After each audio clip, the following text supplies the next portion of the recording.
Jochen Hahn and Antonio Albacete. The two of them go flying through the right-hand side, then the left-hand side. Jochen Hahn around the outside, and Lucas Hahn, no father and son, come together on the exit of turn 1. And the best thing about this is the fact that it's still a 15-minute sprint race. They've not extended the time of the race. It's still just like, it's going to be, 7 laps of We get to the real nitty-gritty of motorsport. Cranston and Smith are side by side for the title in the very final race of the season. So they go back up the hill towards the Schumacher. Nils Kor clips the back at 10. Simon Povey clips the side of Nils Kor. They go over the hill and Povey's around. Oh my god, that's going to definitely be the thumbnail, isn't it? Hit me in the right direction. Thank you so much. 23 cars.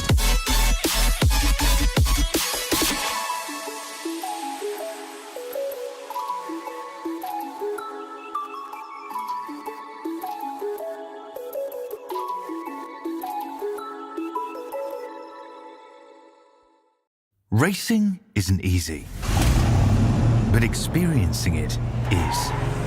iRacing puts you in the driver's seat with the industry's leading sim racing game.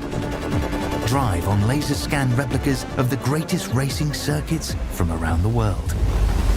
Go head to head against other drivers chosen by skill-based matchmaking to ensure competitive racing at every level.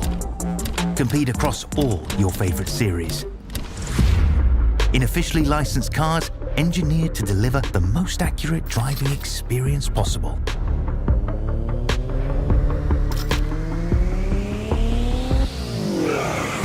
Join a race or host your own with players from across the globe. Race against the computer or in a league with friends. Feel the thrill behind the wheel. Visit iRacing.com.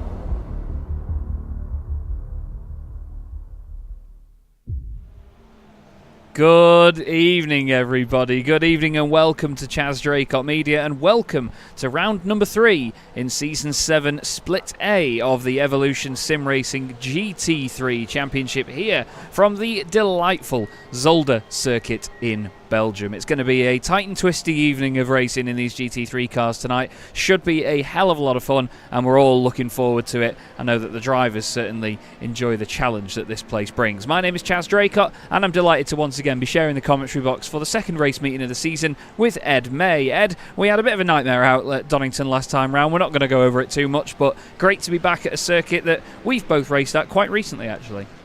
Yeah, definitely. It's the new year and it's time for new beginnings and fresh starts. And here's hoping that the broadcast will go nice and smoothly from here on out for the remainder of the year and, of course, this season as well. It was a brilliant opener, wasn't it, at Donington Park? Those two races really gave us some excellent action. Here tonight, though, we don't have two races. We've just got the one, a full 1 hour sort of kind of basically endurance race, even though it is for GT3s. More of a sprint than anything else. Obviously, these are able to go for 24 hours and then some. But here tonight, it is just the one race where they will get basically double the points on offer compared to the sort of individual sprint races of 30 minutes. Absolutely, a long old challenge around Zolder tonight, and this man, Kevin Poon, is going to be trying to do his very best at making it stick. He took a race victory last time out at Donington Park. Was very, very impressive indeed. Tristan Dinnerbreger is back once again in the Honda NSX for a bit more. And let's not forget, we've got two classes to keep an eye on tonight. Currently, Tristan Engelstad is fastest in the Pro class, I should say. Just disappeared off our screens for just a second there and then reappeared. Ashley Brooks out there on circuit in the MRC 495 NSX, possibly me and Ed's favourite looking car in the entire field. An absolute wondrous looking machine, this NSX. And I think he might have a teammate behind him there. Is that another one of them? Whose is that? Looks like another one, just inverted. Yeah. That's very nice. Not so sure about the difference on the headlights. I think that's the IMSA. Oh, that upsets me. Which is not quite as aesthetically pleasing. But behind Ashley Brooks. Trying to figure out who that is. It's Francois Brandet Francois Brandet, yes. And you know what? I feel like an idiot because he has actually messaged me about this. He said, by the way, Ashley and I are going to be running the same livery this season. We flipped the colours to tell the two apart just in case I haven't stolen his livery. Basically, Francois liked it that much that he's going to be running it. Simple as But that. not in the same team. Not in the same team. Oh, that's going to be totally just, you know. Yeah, that's thanks, not gonna boys. confuse us whatsoever. That doesn't upset me at all. Not one bit. No. Don't like it. Love it. Speaking of other things we love, Liam Kelso's livery for K1 Esports, very nice indeed, isn't it? That nice sort of gold sheen, but not too over the top on the chrome. It's nice and subtle. And obviously the rest of the glossy finish. Another driver going very well, actually. Andrew Fairley, currently second fastest in that big, beefy Mustang. Obviously can't read too much into these times because of it's being, well, a practice session. Obviously drivers are able to also set lap times high up the board with a few instant points here and there, so that's something to be aware of. I think actually Chaz Racing around here, was it a month or two ago? We were racing GT3s around here. It is pretty easy to pick up an instant point through the chicanes, and you can gain quite a lot of time by doing so. Yes. Probably not going to be the most representative of sessions. Yannis Albert currently fastest ahead of Tristan Dimna-Brager, but when we go into qualifying in just 4 minutes time, that's when we can really start to get an idea of who's at home here at Zolder. There's gravel and particles and bits absolutely everywhere, and well, we look forward to seeing how much of that gets dragged around over the course of the evening. Here's Ryan Woolsey in the Lamborghini. If I remember rightly, Ryan had quite the race meeting last time out at Donington Park. Had a very, very busy time of it all, trying to keep his head above water and avoid all of the chaos. Luke King here in the Alpha 1 Esports Porsche, also trying to keep it tidy tonight and do what he can do to score some big championship points. But it's an NSX 1-2 at the minute in class. Any of the cars that you see on the timing screen on your left-hand side there with no car logo next to them are basically cars with it's the NSX because they've not got a logo for it yet in SDK. Simple as that. Denzel Clarkson is back out there in the Ferrari. He was very vocal on his social media and how happy he was to be shown on the broadcast and taking a race. Was it a race victory in class? I think he got a podium. He got an overall podium in class, and he was absolutely over the moon with it, bless him, and it was lovely to see that celebration. Here's Matt Hoyland, currently running in 12th position in class for DXT Solo in the number 23 Ford Mustang, making his way down towards the chicane. Great racket that this thing makes, that humongous V8 engine up front. Just trying to see if there's any liveries that we haven't seen so far this season, Ed. Just trying to pick up on if there's anyone we haven't had on screen yet. We saw Laurent Dadapo, of course. We definitely know that we saw Laurent because it's one of the brightest looking cars in the field. Luke Lucchese back again with the classic RDSA livery, and he's going to just show us all angles of it as he spins around and has a moment, kisses the barrier. Danny Lee back with us as well. It's good to see Danny with us once more. Car number 188. He's going to be streaming his POV from tonight, I imagine.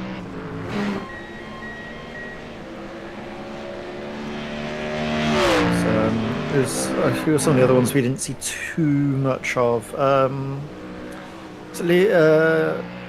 Victor van Zeist. Yes. I'm not sure if we saw too much of him last time out. We can see him out on track now. I think it was his teammate Luke Van Gortel that we saw a lot of, wasn't it, at Donington Park with this sort of honeycomb pattern on the car. We definitely saw a lot of him last time out. Yeah, and Gortel, actually, I don't think he's here tonight, unfortunately. No, he is. He's 10th at the moment 10th. Overall. Ah, there we are. Much better than where I was seemingly looking down. So I remember he got the reverse grid, so I was looking sort of from that 15th place. I'm just trying to see where he'd be. Thomas Pugh, Axis Sim Sports. Lovely sound, isn't it, of that Lamborghini Huracan GT3 Evo. Just the way it picks up on corner exit, accelerates so brilliantly. It's really quite a comfortable car to drive. It's just not so keen on sort of the more entry into high-speed corners. It's very easy to rate. Also, as I was about to mention, doesn't like the curbs too much, which isn't going to be something, you know, too great to have following you around here at Zolder, considering the curbs are, well, nearly taller than the car he's driving at the moment, actually, for Thomas Pruitt points. Yeah, it really is. Ooh. Ooh. Ooh. Now, the Breitenbachs have always had fantastic liveries on their cars. I loved the Audi last season that we saw. I believe it was Marcel Breitenbach that was running. Oh my goodness me, though. This Porsche looks absolutely stunning. The barbecue bred racing Porsche of Jean Breitenbach. Certainly a head turner indeed, with this epic pattern all over it. I really, really like that. Not sure if his teammate is here this evening, or whether he's actually running this season. We've got a lot of cars. Breitenbach is in the Corvette. He's currently 38th overall. Ah, yes. So he's out there. I need to do a bit of scrolling. There he is. And there he goes. There we are. There you go. You had a look at it, didn't you, everyone? Right then. It's time for qualifying. And the drivers are now going to set their fastest possible laps, but in a lone qualifying setting. Yannis Albert is one of the first drivers to load in. He is in the Honda NSX. Great to see Yannis driving for RDSA Esports this season.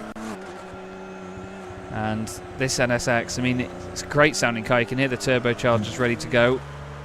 But Yannis is taking it chill on the way out of the pit lane for the start of the session. Look at all the debris around the circuit as well, all the gravel and everything that it'll be kicking up. It's certainly quite the challenge on PCs and so on. Joe Glass was offering his sympathy as well after last week's broadcast. He said he didn't really have any issues at their end, but he could see that it was getting close. But right now, Yannis Albert, well, taking it easy actually. We'll look at a different car, shall we? Raz Harper. Raz was definitely not scared to throw it about last time round. Raz has been a driver that I've raced against before actually in TCRs, and is always up for a scrap, is Raz. So it's good to see that he's out pushing once again. Longest team name in the field with a very similar livery is DDK by Eagle Speed Academy Esports. We're just going to call it DDK. But these very striking liveries look absolutely wonderful. Martin Kenyon has this great looking livery on his DXT Solar Lamborghini as well. You'll just have to forgive the number boards and so on that for Martin. It's from a different series that I run with different number boards on. Tom Weston is a name that we used to commentate on quite a bit, Ed, but we've not seen him in a while. It's good to have him back in a series on our screens. Yeah, definitely, and we're always happy to see the big, lovely Mustang making its way in towards the final chicane now. Getting started on the first of, I think, 4 flying laps the drivers have in this qualifying session. So it gets 4 laps. Yeah, that's just violent, isn't it, when it gets past the camera there? It's just awesome noise. It's not so raspy on the onboard cameras, but you get more of the transmission whine and more of a smooth noise out of it, but it's just that exhaust rasp there. It's just excellent to listen to. Chris Jennings is just ahead of him on the circuit in the Axis Sim Sports Porsche at the moment, going through Lucien Bianchi box. It's a lovely silver they've got on that Porsche. They've really polished that one to perfection. It's not easy to get spec maps right like that, but look at all the gravel and all of the debris down there into the chicane. That's going to cause an issue for some of the drivers over the course of the night. Here's Alexander Derlby lobbing the Lamborghini over the curbs. It's going to cost you time doing that, but you can get away with it. What about Gianni Terhar? He's in the Porsche Quad Dash Racing, another delightful looking race car. And times are going to start coming in now, Ed, I believe. We should see some of the first times on the board on the left-hand side of your screen in just a second. Yeah, I think one of the first drivers to come through is actually Liam Kelso for K1 Esports. He could be the first driver to come through with a time on the board. Tristan Ingolstadt not too far behind him as well. Drivers just making their way up to the line now. Liam Kelso breaks the beam, and the first time the driver's allowed to chase is going to be 1 minute 29.41. Then gets bested by Andrew Fairley and Thomas Pugh. Fraser Smith, here we go. All of the times coming through. Not really worth reading about just yet because, well, they're just going to keep falling through the order. But Fraser Smith, Conehead Racing, apparently up towards the sharp end of the field yes again. And the Conehead machine looking very, very good right now. Just checking, his teammate Will Soper is out there tonight again as well. Will in car 112. It's currently Ryan Woolsey that's fastest in the Lamborghini. Never mind, Kevin Poon has just gone even quicker. Of course, they want a Flemish driver to be right near the top tonight. I'm sure there's many a spectator watching this evening. Hello to everybody in the chat, by the way, that will want to see either a Dutch or Belgian driver at the front. Kevin Daniels is currently the highest placed Belgian in the field, and it's going to be quite an easy thing to do, considering he's one of only 3. Lawrence de Wouter is next up. He's just about to cross the line now, in fact, Ed. Yep, Lawrence over the line. What time is he able to get onto the board? Doesn't seem to be actually a time. He was more getting ready for a warm-up lap, so this is going to be his first sort of lap in anger, so to speak. But again, time's not really representative on your first lap around. It usually takes sort of 2 or 3 to properly get the tyres bedded in. Francois Brandet currently putting his first time, but it's more of a banker. I think we can expect a little bit more from Francois later on in this qualifying session. First 5 minutes being and gone. Chris Jennings goes fastest in the Pro class. Very nice lap indeed for the Axis Sim Sports driver in the Porsche. Kevin Hunt continuing on at the top of the elite class. Just looking at Glenn Andre Christiansen and the Chapter X Ferrari. Because of some of the graphics changes, by the way, just a bit of full disclosure for everybody, because of some of the graphics changes after last week, you will notice that at some points some of the cars will sort of take a second to load in. It's just because we've got it drawing less cars than we had last time, just to try and help things a little bit. So sometimes we won't get all the cars all at once, and yeah, that's just part and parcel, I'm afraid, of having... We've now got 10 different GT3 cars here on iRacing, and of course 60 odd of them in this field. We have 49 cars tonight, so considerably less than we had last time, and that will actually help a lot. This is one of the prettiest in the field, Matteo Carbonari in the ADX Racing Esports Mercedes. But I wanted to have a quick look at the Chapter X cars, actually. Henning Hauger in the NSX as well. These guys were massively supported last time out, and a lot of confidence from people in their team, saying that everyone else was just here to finish behind them, basically, and it didn't quite go to plan for Christiansen, so hopefully it will do this time round. Hopefully he has a bit of a cleaner run of it. Thomas Pugh goes second fastest. Fraser Smith instantly takes it back off him again by mere thousandths, but it's Kevin Poon quickest at the moment for Viraco. Yeah, going very nicely indeed, Kevin Poon. Saw he's got some pace behind the wheel of that Porsche in more than a few races on this channel, haven't we, Chaz? We know he's a very, very competent and quick peddler. Looking at other drivers we haven't seen too much of. LA Torres there for Innosis Esports. Actually, those yellow headlights do go quite nicely with that livery, I have to say. Makes it look like a Ferrari, though, doesn't it? A little bit, but I don't hate it, if I'm honest. No, it's just because it's red, to be honest. But yeah, LA Torres didn't have... I have to apologise first off because his name was wrong last time round. There was a slight typo, so instead of Torres, we were saying Torres. But he's actually got his livery on this time round. I don't remember him having the livery on last time. I remember him being in a white and blue car. I think he was in the standard livery. But this thing looks absolutely gorgeous. Does he not have a teammate as well? Because we saw the livery last time round. I'm pretty sure he's got a teammate somewhere in the championship that had the same livery on. Or am I just going mad? I don't think I remember seeing this livery. This looks new for me. I know where we've seen it. Sorry, everyone. We've seen it in a different championship. That's where we've seen it. We've seen it on a different car. It was on the BMW M2 CS. Yes, it was. Yes, it was, wasn't it? Where we saw it. Yes. There we go. Sorry, everyone. When you commentate on multiple series, it's easy to do that. But yeah, I like the NSX. Big fan of this car. Looks great. Goes great by the look of it as well. At the moment, though, Yannis Albert and Tristan Dino Brega 6th and 7th, with Torres in 12th. So close in this field, though, Ed. Half a second just over that, separating the top 13.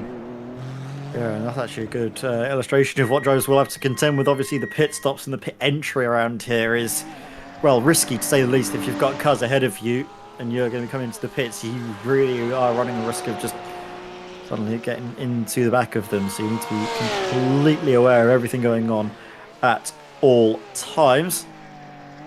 Luke Van Gortel going through for his third flying lap. This is probably when the tyres are at their peak, but may have just run slightly wider track limits, so he's just using this as an opportunity to warm them up before he gets started on his final flying lap attempt. Luke King has just done his final lap in qualifying and is in 4th place for the moment.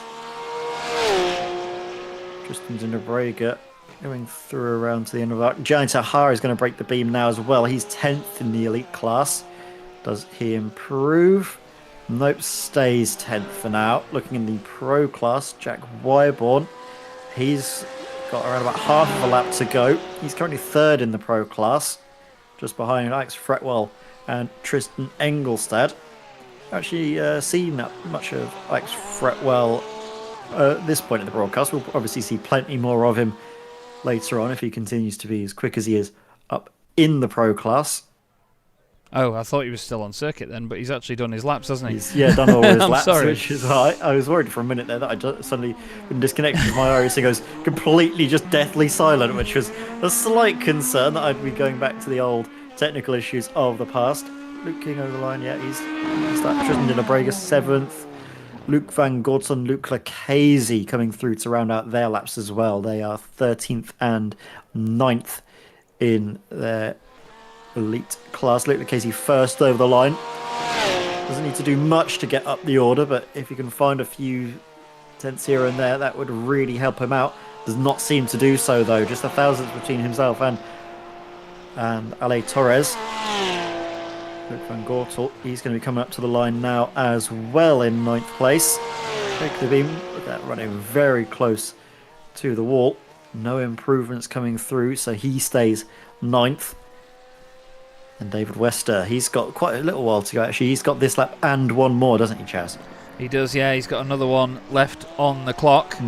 Let's see whether he can get it done this time around. He's got that holographic looking STL logo down the side. Great looking car this. Very simple livery, but it looks awesome. He's actually put himself offline for that first part of the circuit and decides to pull it over.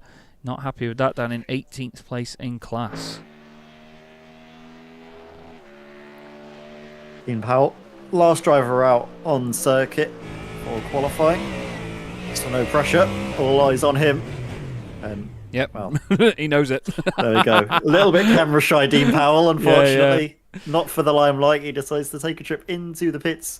So now we've got, well, about 3.5 minutes, Chaz, to digest everything from that qualifying session. And it was a very good one, wasn't it, from Kevin Poon and also Alex Fretwell, currently on pole position. Or, well, will be on pole position in their respective classes. Yeah, great stuff by both of them there. Kevin once again showing incredible pace. Fraser Smith right up there as well. Fraser won race 2 actually. Both of them are currently race winners in the championship. I say that like they're going to have their wins stripped away from them. But Kevin Poon won the first race of the championship at Donington Park. Fraser Smith was in second place. Was he in second place? No, he had a drama, didn't he, late on in the race? And yes. Then he won the second race. I do apologise. Then it was Thomas Pugh as well. He's 3rd on the grid right now. Luke King, Ryan Woolsey complete the top 5. Raz Harper's in the thick of it. Sean Breitenbach, Luke Lacaze down in 13th position. Kostek Soloviej is in there as the trackside racing team. Polish driver in 14th. Very international grid here, actually, Ed, because, I mean, just looking even in the top 20, we've got Dutch drivers, South African, British, German, Dutch, again, I don't know why I said it twice, Spanish, Polish, Belgian, Italian, is Swedish driver as well. We've also got Jason Hodgson. We've got Denzel Clarkson from Guyana as well. We've got the Norwegian, Henning Hauge. The Dane, Alexander Derby. Francois Brandet from... I don't recognise that place. Usually its flag's just white. But yeah, a great international grid. And it's lovely to see that. And again, I must say a big thank you to not just the sponsors of the championship, by the way, who we must mention, GP2 Group, Kame and Keenan Eco Energy, but also the wonderful people behind the scenes at Evolution Sim Racing that make this possible and that are as patient as they can be with me and my technical issues last week. Love you, James. But, you know, it's a great championship that's now been split into 2 different splits, Ed, because of the fact that they've got so many drivers in and so many people wanting a part of it. Oh, look, we've missed this. I've missed this. I'm sorry, everyone, but this is something John Breitenbach does. He hides inside other vehicles or hides behind barriers during qualifying to entertain me and Ed.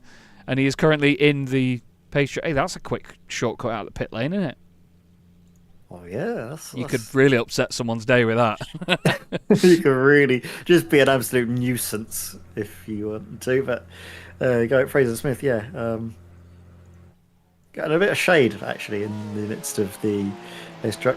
Fraser Smith, meanwhile, currently out there, well, I was going to say getting a little bit extra track time under his belt, but as I say that, he decides to call that a day as well. So it is basically just Jean Breitenbach getting a little bit friendly with the sort of fire marshal truck, I guess. Oh, he's just out of shot for the pit lane cameras, unfortunately. But yeah, he's in there somewhere. I'm sure that the aerodynamics of his Porsche are a lot better than whatever that brick is. But I'm sure that Jean is giggling to himself right now, probably scrolling through the broadcast to check on it, because he loves doing this. We've seen him do it behind barriers loads. He's hidden, I think, didn't he for one round hide inside like a Portaloo or something as well? I think it was like a Marshall post or something he was hiding in as well. Yeah, he's very good at this, is Jean. And to be fair, I wouldn't be surprised if for a bit of the practice session or like in the week leading up to it, he actually looks for where the car can fit and where he can hide, to be honest with you. It'd be pretty incredible if he didn't, because he seems to pick up on it very, very well. Still, we've got a couple of seconds left to go now, and qualifying will come to a close, and then it'll be time for the I was going to say the first race of the night, just because I'm so used to us having 2 races in this championship. But no, we have a 1 hour race here. They should get usually 2 pit stops, shouldn't they, Ed? We don't normally have a 1-stop race on our hands when it comes to these.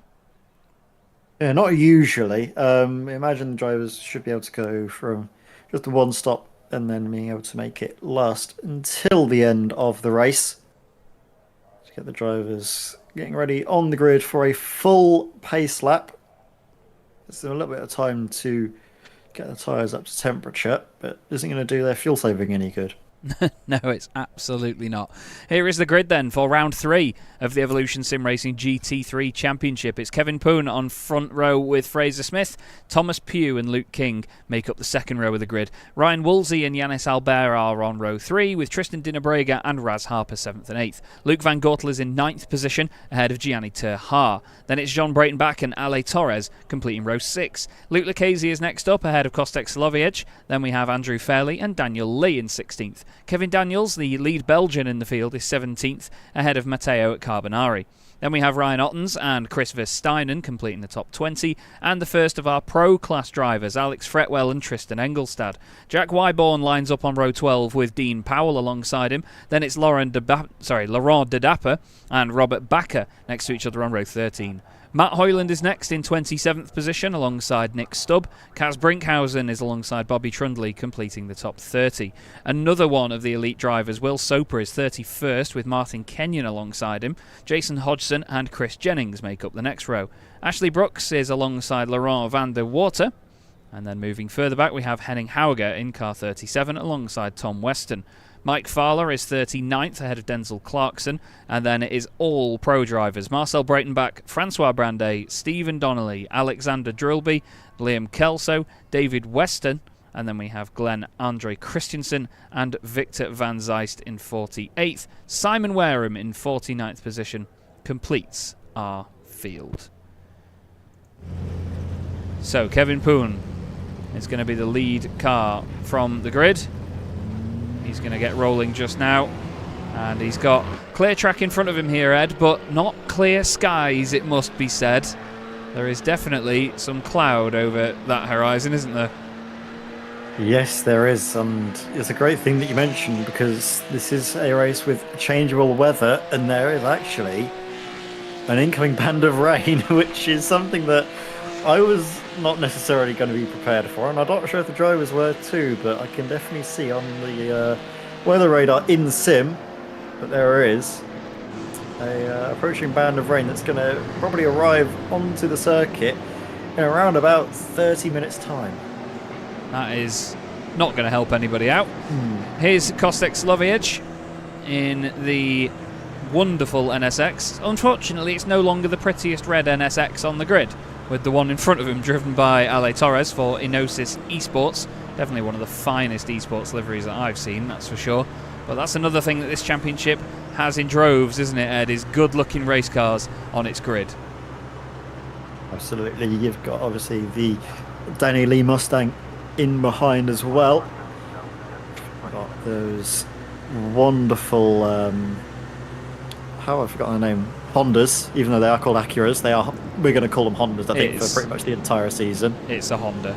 It's a Honda. It's a Nonda. Yeah, the Hondas of RDSA Esports do look really nice and clean as well. They always do. You can see him up here, Yannis Albert.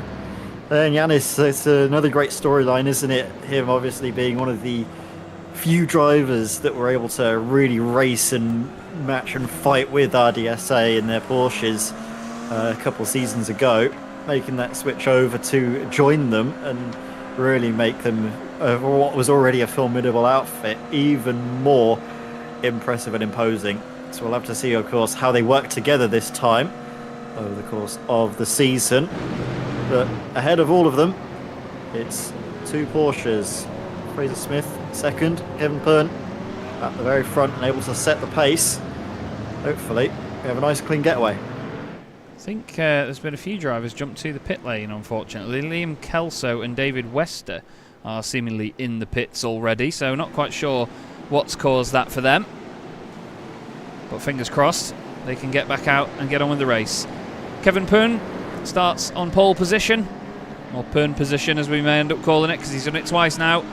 And before we know it, round 3 of the Evolution Sim Racing GT3 Championship from Zolder gets underway, and 1 hour of racing is underway straight off the bat down towards turn 1, and it's Porsche, Lamborghini, Thomas Pugh holding the inside line, but look at that round the outside by Luke King, trying to gain as good a position as he can do. There's a few cars off in the background. Kostek Sloviec is one of them. There's a few more cars. The Mustang of Danny Lee is off, and he is around in the gravel. He gets back going again, though, up to good speed.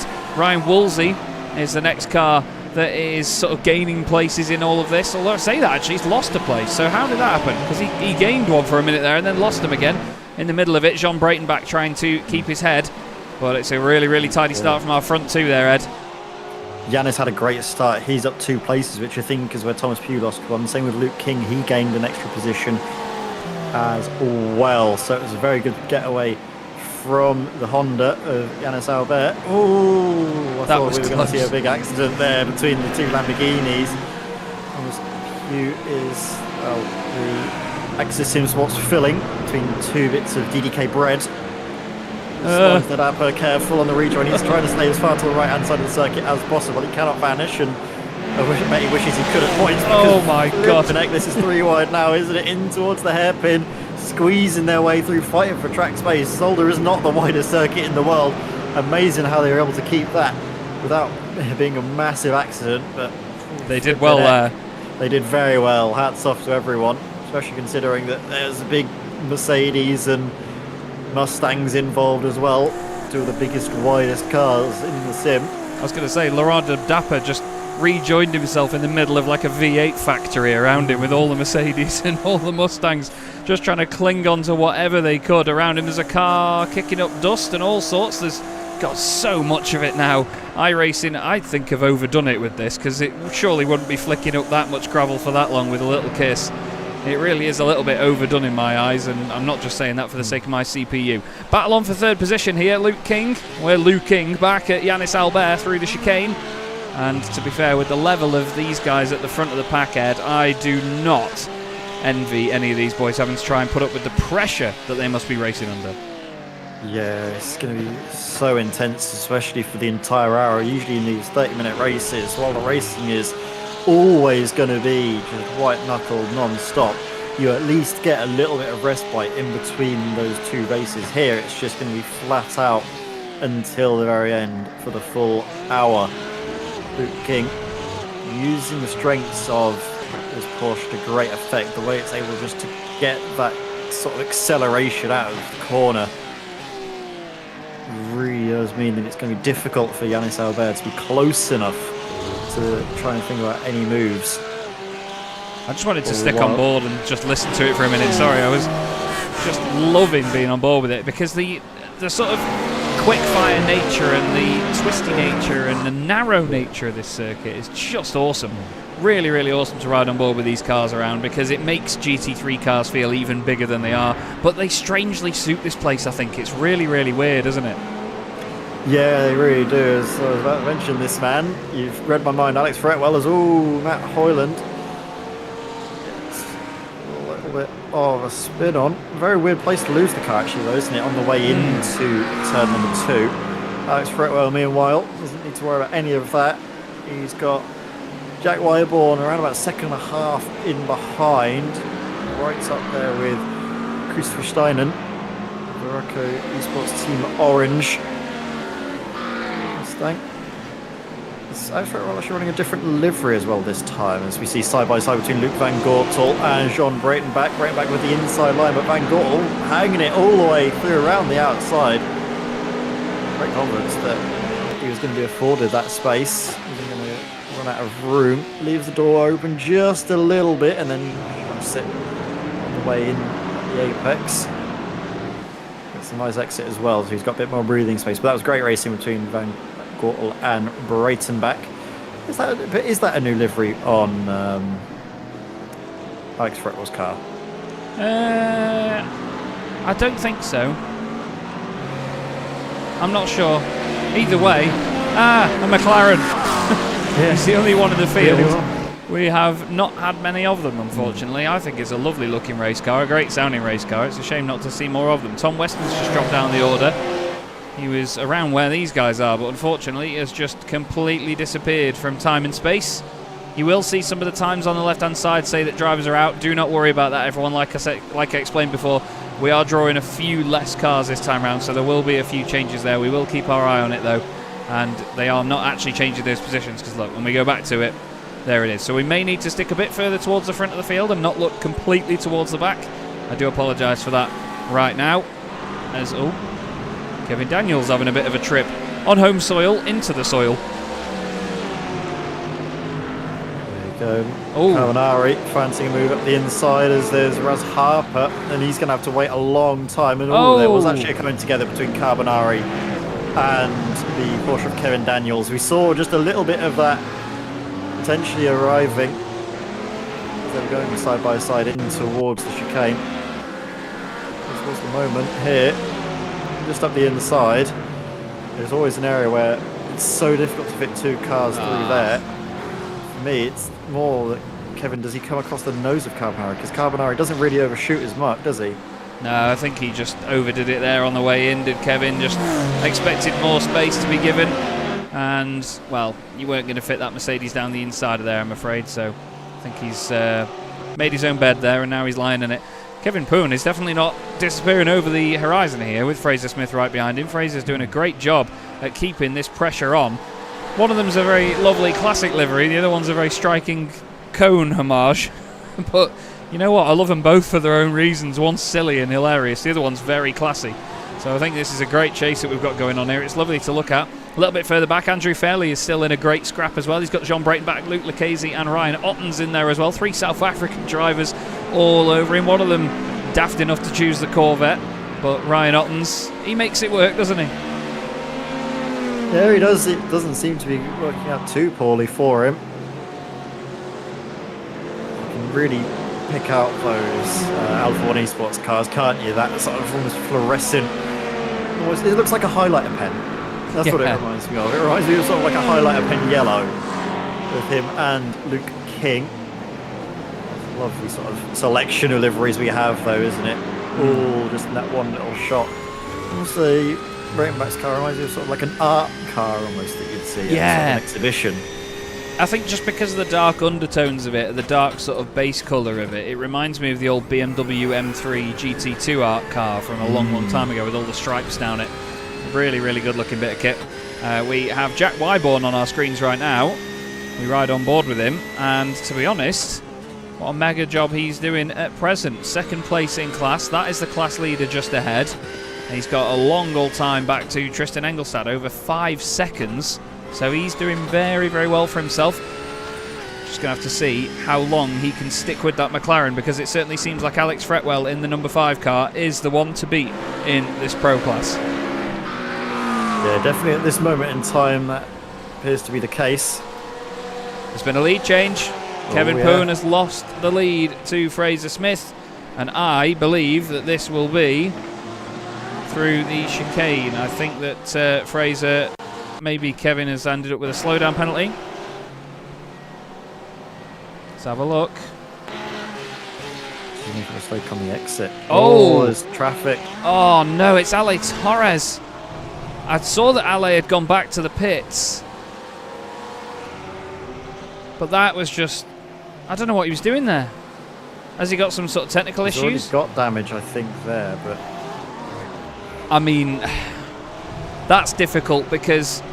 Oh, goodness me. Now, the cars don't stop very well when they're going backwards when they're on the brakes, so I would not jump to conclusions to say that Ale was not on the brakes there. But I tell you what, that's certainly a controversial one. I don't know why he was going so slowly, but at the same time, I don't know why Kevin was still at flat chat. I think he was anticipating the closing speed because he closed down so much, and we know that Ale Torres is no slouch behind the wheel, so I'm not sure what was going on, if he was just dealing with damage, but at that point, if the car's that bad, it's probably the best call just to take it into the pits. Yeah. That's one for, I guess, the stewards to have a look into, see where it is, because like you say, it's not one driver solely at fault for that one. I feel. I think both could have done more to avoid it. Yeah, there was weird circumstances adding up there, weren't there? Me being as sitting on the fence as much as I can do, racing incident, I think, for me. Ed's made a bum print on this fence, I can tell you. Yeah. He's only 3 stone wet through, but he's still made a bum print on the fence. I'm staying out of it and leaving it to everyone else. To be fair, the fence wouldn't be standing if I sat on it. Luke Lucchese now is Ryan Otton's right behind him. John Breitenbach has got ahead and away in the Porsche, actually, at this point. Luke Lucchese definitely not running with the same sort of dominance that we've seen him have in previous seasons, but that's what we like to see. No offence to Luke, not because he's not winning, but you like to see that variety in race winners and in dominance from driver to driver, so it's always cool to see. The exposure in the sim right now is going all over the place because the sun is suddenly shining for a second, then going back behind the cloud again. It's absolutely all over the place. Yeah, but what is not going all over the place is the weather. It is definitely encroaching. Reckon in around about sort of 15-20 minutes time, we could see a little bit of a shower starting to fall on the circuit. It's forecast to come at 2 p.m. on the in-sim time. It's currently 1:36, so I reckon it's about a half hour away. Although from what I can see on the weather radar, it might be arriving a little bit sooner than forecast. But it's sort of just a big band of rain that arrives and then dissipates within around about 20 minutes, 15-20 minutes or so.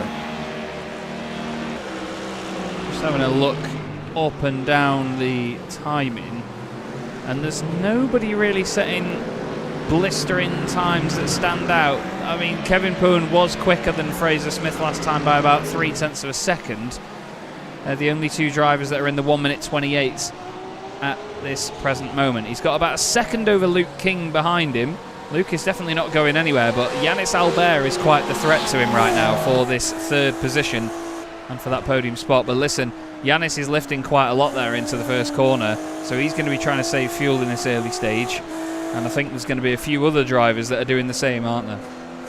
Yeah, because you can save a lot of time in the pit lane just by having a bit more maybe in the tank as you come in to have that shorter stop. You can easily find yourself gaining a little bit of a track position, especially when you're racing this closely together. You can see the leader is less than 2 seconds up the road. If you're able to save the fuel, that's time that can be easily made up. Because I think my sim is just frozen. Oh. It's not good. Oh, heck.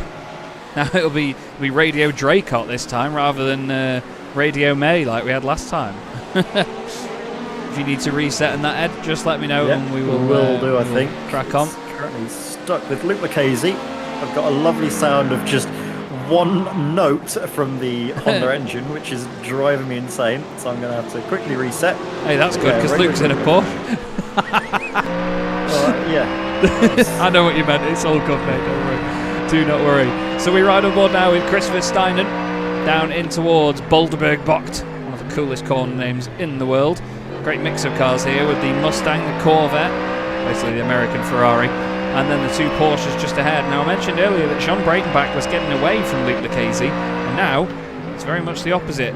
Luke Lucchese has caught back up to Jean, and he challenges him through the chicane and onto another lap. They begin their 10th lap of the race here at Zolder. This is the Evolution Sim Racing GT3 Championship here on Chaz Draycott Media that you're watching right now, with me, Chaz Draycott, and the wonderful Ed May alongside me in the box. The series is sponsored by Kame, Medius and Keenan Eco Energy. Sorry, not Medius, I've got the old list here.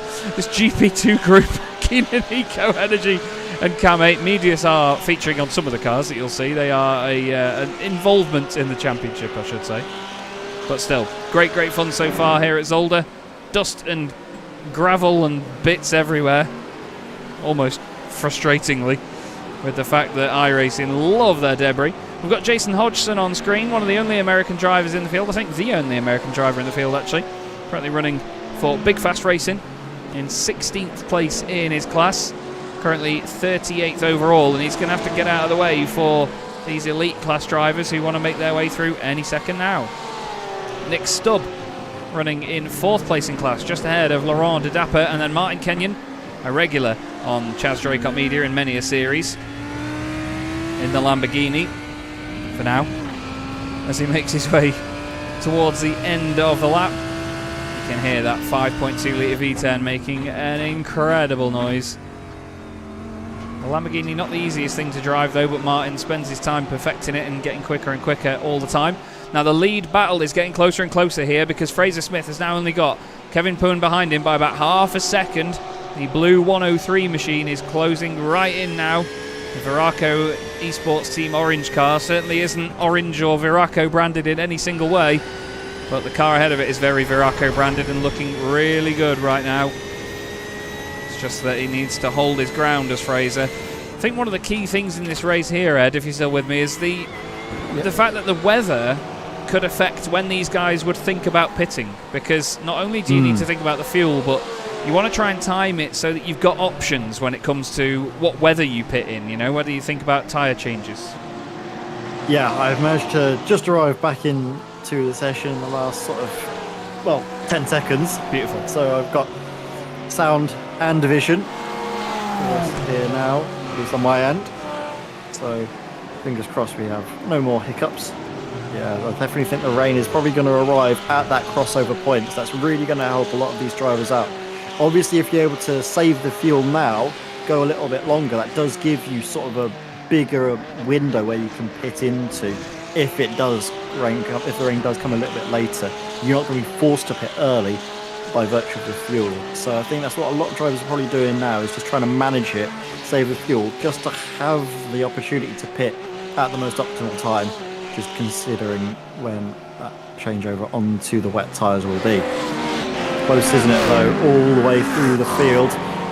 Christopher Steinen, Viraco Esports Team Orange, in behind Ryan Ottens now. Alpha 1 Esports Corvette again. I don't see too much of the Corvette, but there's a sandstorm has blown through turn 2. It's just a gravel shower. It's just it's like a hailstorm. It's just. I was going to call it stupid, but I don't think that's the right word for it. Oh well. I don't want to moan. Excessive. It just is, isn't it? It's like me when I go to a buffet. Ryan Ottens, then, is... I mean, he's in the worst situation of the two here, I'd say, because he's got that big lump behind him. And I don't mean Christopher Steinen, I mean the Mustang.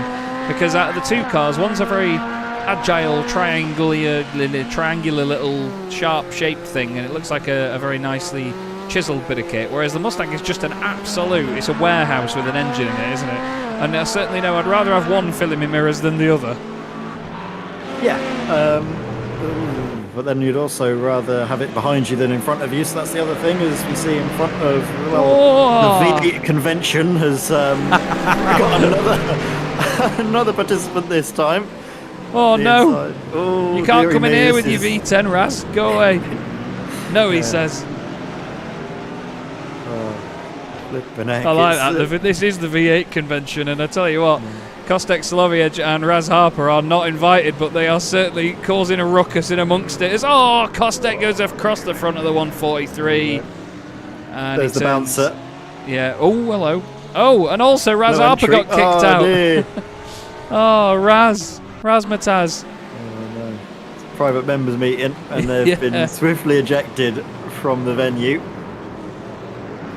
Oof. Oh, wow. I Tag team as well. There's a word for what happened there, and it's not broadcastable. Rhymes with lightly toasted. Anyway, Luke King in third position has still got Yannis Albert. Yannis is definitely saving fuel here in this NSX because he is not trying to get past Luke King by the look of it. Yannis is definitely in a position where he could lob it up the inside and make a move if he wanted to, but he is certainly, I mean, you can hear he's lifting nice and early. He knows that he can just compromise every corner and save a bit of fuel. He's certainly doing a good job of this. Rain is, well, arriving imminently, it appears, so we'll have to wait to see those first few drops of rain. Obviously, as soon as the rain starts to fall, it's not going to be the right time to pit onto the wet tyres immediately. It'll take a little bit of time before the track is properly soaked. Obviously, it's quite warm out there as well, actually. The track temperature, I think, sitting at just shy of 30 degrees. There's not exactly frigid out there. We'll need to come down a little bit harder before it properly settles. But we've also hit the rain coming in at a point where the track has been now fully rubbered in, hasn't it, Chaz? So it's going to be really tricky for drivers on the sort of traditional racing line once the rain has fallen. Yeah, definitely. They're going to have to be very, very careful with it. Kostek Solovic has just done an entire lap and come back in the pits as Yannis Albert finally gets past Luke King, but looks to me like Luke just let him go there. He wasn't really trying too hard to defend that one. I think he knows what Yannis's game is, and he doesn't want to have him sat behind him that closely for that long. Martin Kenyon and Robert Bakker are side by side here. The Mercedes against the Lamborghini, two very different cars, but very similar in performance. Around the outside goes Martin, still side by side down towards the chicane. Look behind them with a very subtle Bobby Trundley, who went really well at Donington Park. Hasn't been that marvellous here so far. He wants in on this as well. Martin's going to try and take it too wide, and it was never going to work, boys, and that's not going to work either, is it, Bobby? He's actually, you know what? Fair play, Bobby. That was, I mean, I'd call that irresponsible, but it worked. It would be irresponsible if it caused an accident. Robert Bakker's still having side-by-side moments. Will Soper has just slid up the inside. Now, that's a class position, but you know what? I've got to tip my hat there to Bobby Trundley because, I mean, I'd be seething as a series admin to see him go for that, but we have it in truck racing around here. Why not have it in GTs? He was smart as well because you could see he backed off knowing exactly what was going to happen. Those two cars going side by side, anticipating that they'd slow each other down, gave himself the perfect amount of space so that he could take the corner at full racing speed and power through without having to lift off whatsoever, anticipating if there was potentially it coming together as well. So that was really well sort of read, I think, that entire situation by Trundley there. Great to see. Well, we've got this battle. Oh, sorry. For the front wheels. Oh, was that go way off? That's Yannis Albert, I think, with a slowdown, is it? Oh, I don't know, but he doesn't want to slow down enough to let the Lamborghini through, and, well, that was inevitable. I think more than a little bit of netcode as well. Yannis needing to be very patient with getting this car turned around, not wanting to rejoin unsafely. Going to try and fit himself. Yeah, that looks like a slowdown. Has to serve it, comes through, but then... Yeah, there was a lot of netcode, but at the same time, he had his left-hand wheels on the white line on the inside, and if you want another car to fit through there with you, that's not where you put yourself, I'm afraid. I imagine he maybe wanted Ryan Woolsey to back out of it, but that ain't going to happen. Nope. That's not a dig at Ryan. I just mean, like, anyone that was around there where Ryan was there would try and stay there, so can't blame him. You're not there to follow the highway code, you're here to race. I like the that. Drivers aren't going to be backing out of everything. If they can get their car alongside, they're going to try everything they can to get ahead. Harper, meanwhile, is now getting ahead of Danny Lee, who actually is he having a bit of a moment there? And it seemed very slow, isn't it, in that final chicane? I think he was just taking. We have rain starting to fall now. It's coming in from sort of sector 1 and spreading through the rest of the circuit, but that's sort of the area that's going to be getting rain at the first opportunity, and now it's going to be about trying to manage, and already actually spray kicking up. It's not like it's a little shower, it's certainly a deluge arriving. Go on board with Kaz, you can see and hear the rain falling on the I think a lot of it's actually gravel that's being kicked up on the way in. Yeah, it's weird. They've got... It's definitely the rain sort of tyre marks that are going down, but let's have a look with our leader, Fraser Smith. He's driving into this ahead of basically anybody else. It's not really getting a chance to settle on the circuit yet, but it's definitely bouncing off the windscreens. So we'll see where frame rate takes us, shall we? I'll apologise to those that have just seen that, but I'm having a quick check of where that C-bar's at, just to have a look. Got to keep my eye on it. Don't choke on your drink, Ed. Got to keep my eye on it because, well, you saw what happened last time. But still, rain is coming down. There's water being flicked up, and our top two are still very much, with no disrespect to Luke King and the guys behind, they're in a bit of a class of their own at the minute. These pair, aren't they? Doing a great job. I remember I was right, Chaz. Have you seen Kevin Poon in the wet before in GT3? So he seemed quite comfortable in that situation as well. Actually, just the Porsche in general does have a nicely balanced car for these conditions. So it could be a case of these two starting to break away a little bit. You can see that there's a few breaks in the clouds where it's still raining, even though we've got a little bit more light down. It's all about drivers just trying to carry through now onto that crossover point where it just becomes all too much for the slick tyres. Some battles and some gaps are starting to expand a little bit as well, aren't they, Chaz, at this early sort of phase of at least the rain falling. And some drivers making the call already onto wet tyres. Yannis Albert, one of the first drivers to make the change onto wets. Raz Harper as well in the pit lane, just on his way out on the wet rubber. Alex Oriz had already made that decision. I think that was potentially why we saw him struggling early, because he was on wets for some reason. Might have been why he was struggling earlier. Yeah, I think when he came into the pits to fix whatever damage he had, he went back out and it had automatically changed him onto wets because he had them pre-selected earlier, knowing that he'd be on them at some point. But yeah, Yannis Albert on the wet tyres now. There is definitely water down on the circuit, enough to worry them, but that is pure understeer from Yannis, and it's definitely not working on the wets right now, is it? Look at this. Yeah, he's just not at all comfortable. Made that call a bit too early, unfortunately, did Yannis. And I mean, the race will come to him, but it just depends if he's already churned through the best of the wet tyre, or if it's the right call. So many drivers now coming into the pits looking to change on to the wet tyres, although I think most of those drivers may be forced onto a changeover point, actually more because of the fuel rather than because of anything else.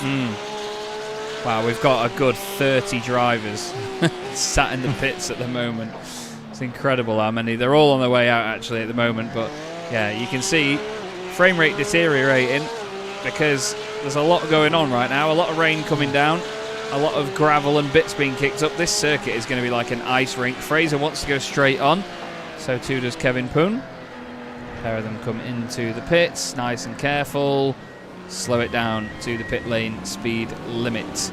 Ryan Woolsey also into the pits, so too is Thomas Pugh. What about Andrew Fairley? And yep, the cars around him. Chris Versteinen behind him in the Mustang. He's also coming in. Wow. A very busy pit lane right now, Ed. I can't say anything more than that, to be honest with you. Yannis Albert is the lead car on wet tyres, though. No, he's not. Luke Lucchese is. Luke Lucchese, wow. Really, that just looked like... I cannot describe what that looked like then on the circuit. That was just absolutely bits everywhere. But this rain is very heavy. Yeah, it's starting to come down in anger now. As you can see, Luke Lucchese, he's trying to stop the car, and he's just aquaplaning. You can see the car just skating around all four tyres as he tried to keep it under control, but it's looking pretty perilous out there, and Ryan Ottens makes up the place. But braking on the rubbered inside, that's always going to happen, isn't it? Yeah, definitely. Drivers out already. Given Fraser Smith, that gap still very close together. Less than a second. Thomas Pugh, he's currently up there as well. Oh, Fraser's off. Fraser's way off. Thankfully he didn't hit the barrier, but that was a big off. He's still sideways. Sort of speed as well. Still sideways as he rejoins. But yeah, that was a proper moment there. We've got so much going on in the sim that I can't actually find. Come on. There we go. So this is as he'd come out of the pit lane. He's behind Kevin Poon. He's run wide. He's on the marbles and he's going to overcorrect and have a big old moment to the left-hand side. But like you said, he's lucky not to hit a barrier or worse there, to be honest with you. But this looks mighty treacherous. It's suddenly just come down out of nowhere, but the circuit so rubbered in with so many marbles everywhere and so much gravel, it's just absolutely ice rink status. Yeah, and to be fair, it was like my way into work this morning, frozen everywhere, sliding around. I need to get better winter boots, and these drivers certainly need to hope that these wet tyres are going to be like some sturdy sets of hiking boots, because my word, this is treacherous out there. You can see Kevin, he's trying to brake offline or do most of the braking offline, then whilst also trying to avoid the curbs, because the curbs around here are lethal at the best of times, but especially when they're wet as well. They're just so slippery. You can see all of the drivers trying to find where the grip is. Each of them taking a slightly conventional line, especially at low speed as well. You just see it's absolutely torrid out there, but this is bringing us a brilliant second half to this race, and it is essentially, well, it is one race. It's basically split into two now, isn't it? You've had the dry race, and now this is time for the wet race until the end, and the rain is certainly showing no signs of stopping. No, it definitely isn't. No sign of stopping whatsoever. The two Mustangs go side by side. Chris Verstappen down the inside of Andrew Fairley, understeers into the side of him. Great save. Absolutely brilliant save that by Chris. But wow, look how much standing water there is. The cars are gliding around on the surface right now. Can't see much in the way of puddles just yet, but I mean, look at that. This is what I meant in the comments just a moment ago, saying that it looks awesome on board, and iRacing have gone for a savage way of doing it with the spray and everything. It is literally blinding. But from the outside, the amount that gets kicked up from the wheels early when there's a light amount just doesn't look right for some reason. Still side by side. Fairley with Lucchese around the outside. We remember Luke was very good in the wet in previous rounds, and I had to jinx it. In previous seasons, I was going to say he was very good in the wet. But that was very hairy, that moment there for Luke. It's just suddenly gone dark. It's gone very dark as, Fretwell is under pressure here from Yannis Albert. Oh, Yannis needs to be careful here because that's a class leader in front of him. Yeah, this is so tricky, just to have to negotiate this, but especially this area of the circuit, it just looks so horrible to get that car turned into that hairpin, especially the braking zone where you're coming at it at quite some speed. Now here we go. Is Yannis going to go for the move on Alex? What do you think? He slides his way through. Of course he tries to carve a path and make sure he doesn't have any contact, which appears to be the case. Now here we go. Alex Fretwell and Jack Wyborn. This is for the lead of the pro class, isn't it, Chaz? And already going for actually Jack Wyborn, really confident through. It has to just slam the ankles on at the apex. There's so much standing water on those sort of inside lines, but now Jack with the outside all the way around the outside. Is he able to put the power down nice and early? Again, a little bit of a wiggle from both of them now. It's just about positioning your car in the best space, but Jack's muscling himself, getting muscled out of room rather by Alex Fretwell. Alex hangs on just that little bit longer. You can see the heavens have opened, but it looks like hell, doesn't it, to be there? It's just absolutely horrendous for Jack Wyborn. All of that spray getting kicked up in his face as Alex Fretwell is doing all he can to both fight the car, fight the track, and also fight the driver behind. That's one of the best things you ever said, Ed. That was brilliant. Thank you. I'll try my best. Andrew Fairley has just had a big old moment on the grass, and Chris Verstappen is still having one by the look of it. Still going, still sideways. Yeah, the Mustang doesn't like wet weather. Really doesn't. It likes dry circuits with no corners. Martin Kenyon getting the Lamborghini going again after he's just had a moment. Let's listen. I was just trying to listen out for wheel spin as he got up to speed. He gives it a second and slows it down. Look at some of the reflections on the curbs there. Big puddles on the inside of these chicanes. Look how shiny that racing line is, Ed. It is so rubbered in and it is so soaked with this many cars on track as well. That's going to feel horrendous. It just feels like backside. You can already tell, can't you, from the onboard of Martin as he's just trying to find through, and you can see sort of the sheen of the rubbered in area. But through those chicanes, it's one line. You have to go onto the rubbered bit. And there's just no grip whatsoever. It's so tricky. The drivers are basically going at a crawl through those bits of the circuit. We've had Fraser Smith retake the lead, by the way. Oh. Kevin Poon has had a drama. Round turn 1 he goes. Hits the curb, and he's gone.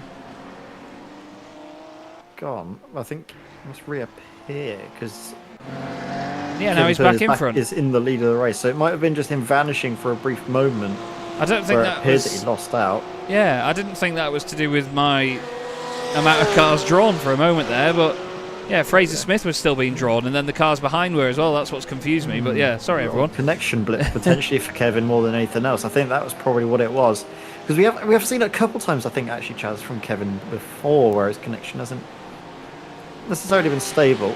Might not be Kevin, might be another driver I'm just thinking of, but it is also just something that could happen with the sim. Maybe some drivers' PCs having a little bit of a hiccup with all of the rain effects and everything going on. Especially with the debris system, it can all add up. Tell you what, we've got the cones of Fraser Smith. I think what we really need is a wet floor sign, because it's so horrid out there. It might be an addition to the livery for future races actually for Fraser Smith, is that little wet floor sign, because yeah, it's slippy out there to say the least. It really is very, very slippery. A driver that's having a good race is Ryan Ottens. He's gained 13 places from where he started. 6th position on the road at the moment after qualifying much further down. Not sure how good the Corvette is in the wet in comparison to in the dry, but it's certainly going well at the hands of Ryan Ottens. Big puddles on the inside of Lucien Bianchi-Bach there, and big puddles on the exit as well. You can see just how shiny that outside surface is. That's Luke Lucchese in the background having a bit of a moment. The Corvette behind Ryan is not for position. That is the car in 38th place in the race. That's Marcel Breitenbach for Barbecue Bread Racing. Tristan Engelstad has just had a bit of a blink in and out. He's got Martin Kenyon and some of these boys just behind him. Engelstad in the Mercedes, currently running in 6th position with Alexander Durlby, another Scandinavian driver just behind, and then actually his teammate Gianni Terhar, the Quad Dash Racing machine, in there as well. So a few of them all together on the circuit. Thomas Pugh, he's not been alone at any point in this race, has he actually, Ed? He's always had a battle on his hands, and he's still got one now. Look at Van Gortel round the outside. What a move that was. He's got it really nailed on now. He's been careful though. There's always a chance of retaliation in towards this final section. Oh, the rear end just stepping out on Luke Van Gortel. He's just been able to get it stopped, but you could just see as he was braking and trying to get the car turned in, the rear was just threatening to pitch him into a spin, so he did great to hang on. But flipping heck, it's so just look how treacherous horrendous. Yeah, just nightmarish to drive, but also brilliant to watch. It's so entertaining, isn't it, Chaz? You can see actually is that Nick Stubb just having a bit of an issue, and through goes Will Soper for Conehead Racing. No, not quite. The two of them go side by side in towards the final 2 corners. They just can't put the power down, can they? No. You have to see just how careful they're being. I mean, you can see as well just how rubbered in the racing line is. It's crazy. You can just see the sheen of it around the track. Look at it there. It's incredible. Just how shiny it is compared to the rest of the track. And then there's still gravel and bits being kicked up on top of the fact that there's water everywhere. Look at that apex there. It's a lake. Absolute lake. It's incredible. I dread to think what the chicanes are like as well, because you can see the sheen of it there. I imagine, I mean, look at that. There's just, yeah, a swimming pool's been formed through there. Yeah. Never mind and the then here as pool well, at Monaco. this section is like that double right-hander where it is just one line. So sheeny and shiny, because obviously that's an area where the cars are really compressing, using those outside tyres, laying that rubber down. It's potent, I think it's fair to say. The lack of grip is potent ever. Again, a little wiggle from Tristan in the breaker. He was basically just trying to keep the wheel straight, and it even tried to break away on him. Yeah, he saw it splash up as well, a humongous splash of spray from the... I nearly said Corvette, because they look so similar, these two cars, don't they? They are very, very similar looking bits of kit. I really do prefer the NSX in terms of looks, though. But the Corvette still going very strong in the hands of Ryan Ottens. I mean, not that you can see anything. Flipping heck, it's a good thing they've got rain lights and brake lights, isn't it?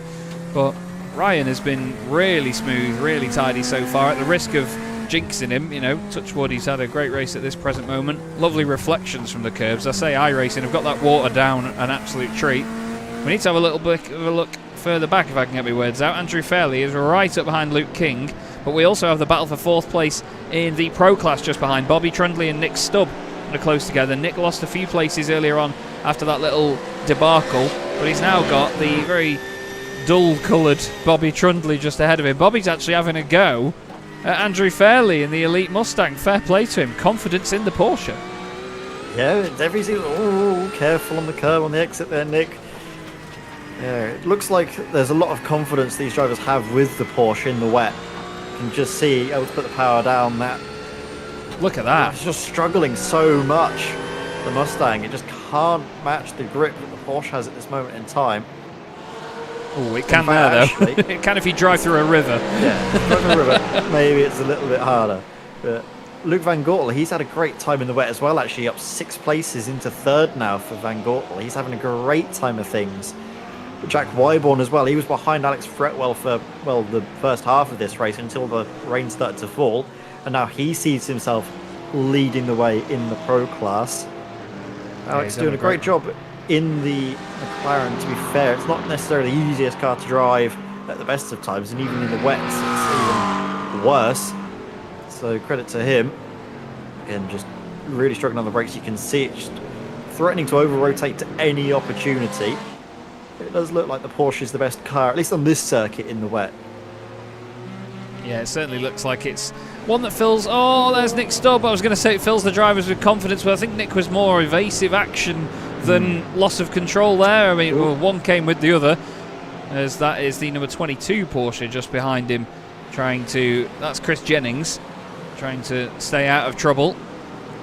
Let's have a look back at one of the other NSXs, one of the prettiest cars in the field, Francois Brandet. Currently very lonely here. I was going to say just before how close everybody is together, but Francois has got 9 seconds to Alexander Dolby ahead and 18 seconds back to Glenn Andre Christensen. So he's certainly on his own here, but he gets to show off that delightful livery. Hats off to Ashley Brooks, who is in the chat, by the way. Hello, Ash. He's done an amazing job on those cars. They look beautiful. Well, no one around Francois to look at it at the moment. What a great fight we've had between these top two, though, Ed. These lead pair have been absolutely epic. We've still got just over a quarter of this race left to go, and I have no idea who's going to win this. You can't call it either way, and I think this is a race that's going to be decided by, I think, more the drivers and the track rather than the drivers and each other, because it's just a race that's going to be so prone to just one mistake here or there. The different lines the drivers are taking as well, just trying to find the grip. Fraser Smith tends to be braking a little bit harder, a little bit later, just to try and get that car compressed down and nose pitched in to force the rotation at the slow speed. Now though, here we go again, once more, just trying to put Kevin Poon off more than anything else. I don't think that was an actual attempt at position. That was more just letting him know that he's there and doing all he can to fill the mirrors. But at the moment, Kevin's doing a great race. Just driving within sort of what the car's comfortable with, forcing Fraser to push every opportunity. And when you push around here in the wet, you're at risk of having a big one. Yeah, absolutely. It's certainly one where you're more on the edge. I've just thought as well, this is a worry as well for Kevin, because he's got some back market traffic up ahead to try and deal with. David Wester in that beautiful Sim Racing Team Lowlands car. I think this time, making sure he's not a nuisance of himself, which is always appreciated, isn't it, when you're trying to come through that traffic, especially in the rain. You don't want to be encountering any sorts of issues whatsoever, as that's one of the Chapter X cars around. Is that Andrew Christensen? It is the Ferrari. It's certainly seen better days. He's giving everyone a chance. Yeah, that's what they'll say. Yeah, to be honest, I mean, I wouldn't worry about encountering lap traffic here. I'd be worrying about encountering a fishing vessel at present with it being that wet, to be honest with you. It's just unbelievable how wet it is. There's cars weaving around all over the place, just trying to find where the grip is and isn't. Fraser Smith is certainly very confident on the brakes. He really closes in on Kevin Poon every so often, but then just getting out of the corner, it's very even Stevens, I think. There's just that little tiny bit of oversteer. Oh, mind that wall. We've all hit that wall. But Fraser doing a great job at sticking with Kevin, because it's the worst thing here is trying to chase the car in front, isn't it? Yeah, because you're trying to break offline, but then it compromises you on the exit. You've got all of that spray as well, where it makes it difficult to really see what's around you, see if there's any back market cars, if there's an accident. Also, just to like visually see where the grip is and isn't is a big thing in the wet as well. You sort of have those visual indicators thanks to the way the sim is rendered, sort of the rubbered in areas, all of the debris, all of the standing water. You really have to rely on your eyes a lot, and as soon as you've gotten that spray, it's so tricky, and you just need to then operate off of more instinct than anything else. But Ryan Otten's, again, pushing the power down a little bit too eagerly. Just, if you can save that few tenths of a second by putting the power down that bit earlier, it can really pay you back wonderfully. Just over the curves, again, trying to keep the wheel as straight as possible so he can put the power down as early as he can. But once more, in the wet, it's so difficult to follow and try and find any way through. And a brilliant bit of defensive positioning there by Tristan Zinabrega allows him to hang on to that 5th place, because even though Ryan Ottens, we saw he had a great run, just couldn't do anything with it. Yeah, this is just absolutely awesome. I love seeing this. I really do love the wet weather racing and iRacing. I will always compliment it, how well they've done it so brutally compared to other sims. You know, everyone wanted it for a long time. iRacing gave it to us and everyone went, oh, but it's difficult. And it's like, what do you expect? What do you want? And it is really... Oh, there's a car off then. Hello, that was Simon Wareham. And he's trying to find his Wareham-abouts. It's back onto the circuit. He didn't deserve that. I'm sorry, Simon. That was beautiful. Sorry, Simon. There we are. Fraser's just had a big wiggle there on the exit of turn 1, and that has not helped him at all. We do need to go back, though, to Tristan Dinabrega and Ryan Ottens, because somehow... Don't say it, Chaz. I was just about to say he hasn't hit the back of him yet. I thought I was waiting for that NSX to go spinning off into a bow wave, but no. The two of them are really close together and putting on a fantastic display of not just great defensive and sort of pressure-absorbing driving, but also great respectful attacking as well by Ryan Ottens. He's not putting himself in a position where he's going to take the pair of them out. Oh my days. Every single time you just think they're on the verge of having a massive accident, but they're still able to keep it on the straight and narrow. Well, I'm so tense.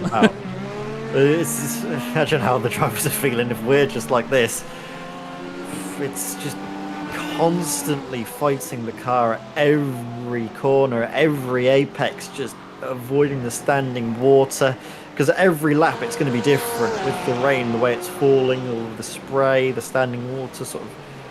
I think the standing water is more growing than anything else. The rain is continuing to fall. I'm just going to have a look at the radar and see where we're at. Well, it's still in the midst of the rain shower. It's going to start to lighten up in around about 10 minutes, but where they're only being, 12 minutes of the race to go. Over there, Laurent. Not worth it. Well, he's gained a lot of time on Alex Fretwell there. I'm not sure if that's if that's on. Oh no! Ryan's gone for it. Has gone for it and then overshot it and lost it again. Tristan Zinabrega, that's off. Was able to keep that. Hopefully in the right way. Actually, I'm just seeing if they're closing in on Thomas Pugh, because he's not that far ahead, is he either? No, 1.4 seconds or so. So he's not miles away. They did gain nearly 0.6 of a second, actually, Tristan Zinabrega on Thomas Pugh. So, could be on for 4th place here. I'm not surprised, because it looks like he's just lost about 600 kilos of gravel out of the car around turn 1. Alexander Derby. Oh, rejoin of the year, Alex. Check your mirrors. Indicate, please. Wow.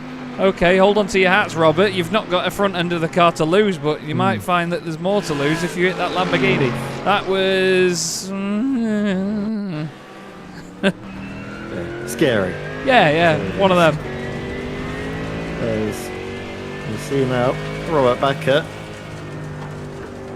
See how much did he have to backer out of this one. He's done it. Sees nothing. Hello. Oh, Lamborghini. Hello. Oh, dear me. If it was black or grey, you'd have hit it. Now look at this. Thomas Pugh has lost a lot more time to Tristan Dinabrega and Ryan Ottens here. The three of them are only covered by 1.1 seconds right now, and they have traffic in front of them. The number 17 Porsche of David Wester.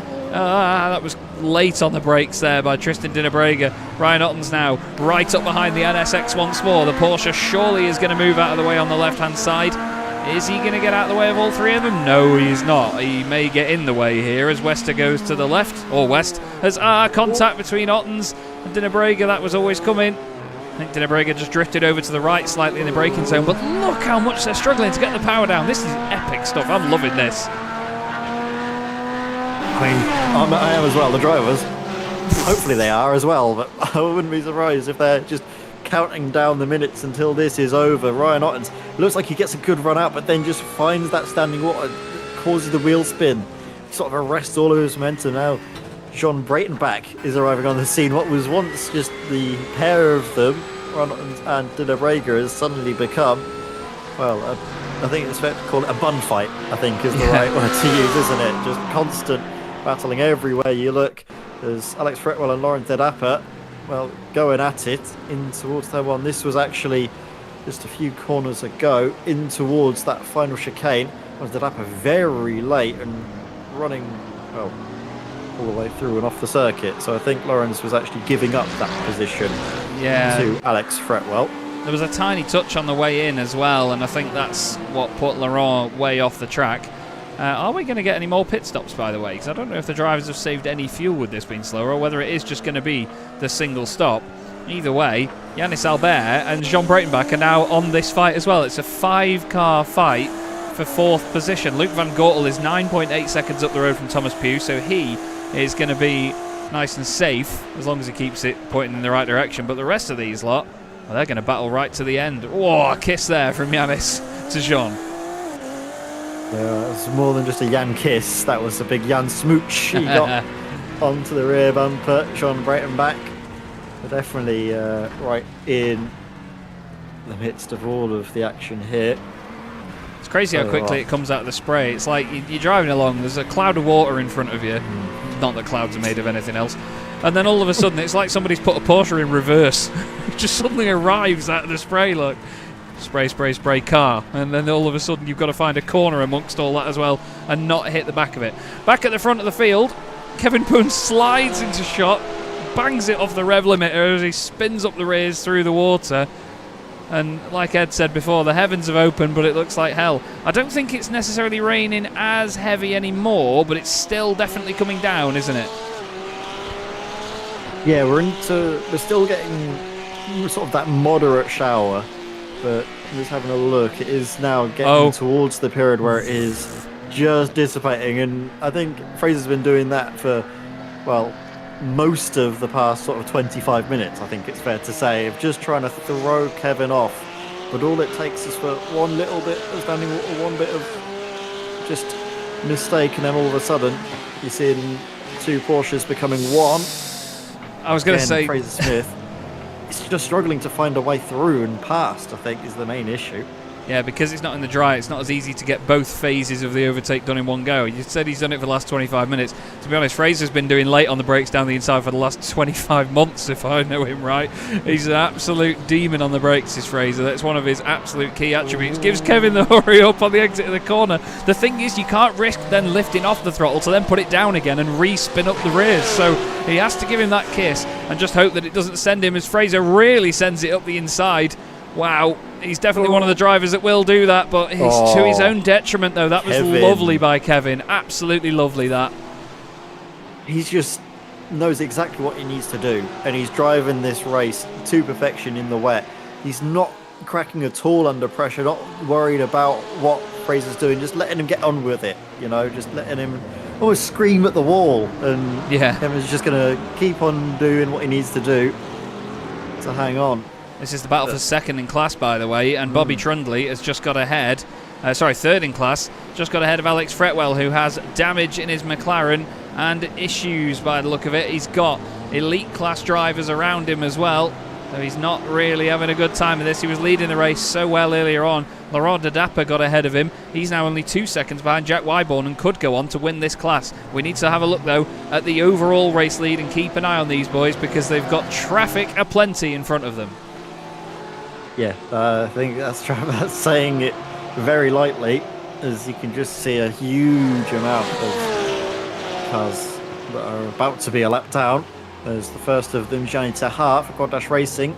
Great job of getting out of the way. We've got that beautiful Francois Brandet Honda NSX. Well, again, sort of the mirror image, isn't it, of Ashley Brooks's car for MRC 495. Not actually in the same team as Ashley Brooks's Francois, which again does not confuse us whatsoever. Francois Brandet partnered up with Martin Kenyon, a pair of them 10th and 11th in the Pro Class respectively. At this moment in time in the race, of course, things can change at the drop of a hat, especially in these wet and wild conditions. Luke Lucchese 7th, and also we got to him, well, like with most drivers, struggling at that final sector. Yeah, they're all having a bit of a moment around there, aren't they? Nobody really getting out of there cleanly at the present moment. Sean Breitenbach just behind. Looking at the spray, it seems a little bit clearer now, not as much rain coming down, but it's still definitely there. It's more the spray and the standing water that's continuing to be an issue for the drivers. Actually, it looks like it's stopped raining now at certain parts of the track, so they're able to just look at the splash there from that curb. I was going to say they're able to just manage what they can with the water that's on the circuit that will now dry away as the sun has very quickly come out. And a big moment there by Lucchese, and John Breitenbach is through. Easy as that. Very nicely done by Breitenbach. So tricky to make moves at this moment, but you can definitely see now the sun has started to shine through, and we're going to see the rain and the standing water begin to dissipate. But it won't be in an instant, and it'll most likely be still tricky to drive for the remainder of the race as Ryan Otten's off the circuit, back on, still ahead of Thomas Pugh. Let's have a look where this all went wrong for him. He's in a Corvette, that's where it went wrong. It was, you know what, the fact he didn't hit a wall there or another car, hats off Ryan, flipping out. Imagine though, he's going to probably have to rescind that position back to Thomas Pugh because he was behind him at the point of the moment, and yes, he has actually dropped back now behind Thomas. So he'll also need to return his seat from his sim rig as well because it will now be soiled. As wow,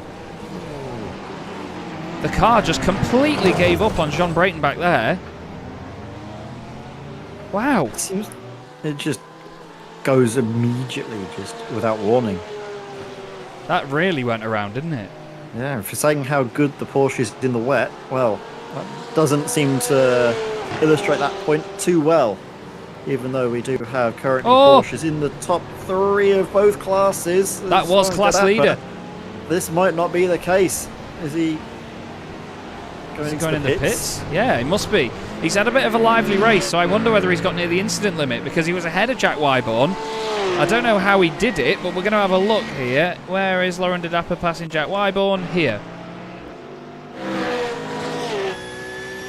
Jack is in a fight with the Mustangers. Whoa, big moment there. And look, yeah, Jack Wyborn's gone straight on. Unfortunately, the replay cut off there, but yeah, Wyborn went straight on at the hairpin and lost it himself. So it seems like that the tyres are going, as well as the fact that all of the standing water is still catching drivers out at this late stage. Evan Pern, Fraser Smith carrying on for, well, I think it might be about another 2 laps. We're not going to see the white flag as they get to the line, are we? I think it might be tight, but I don't think it will be the case.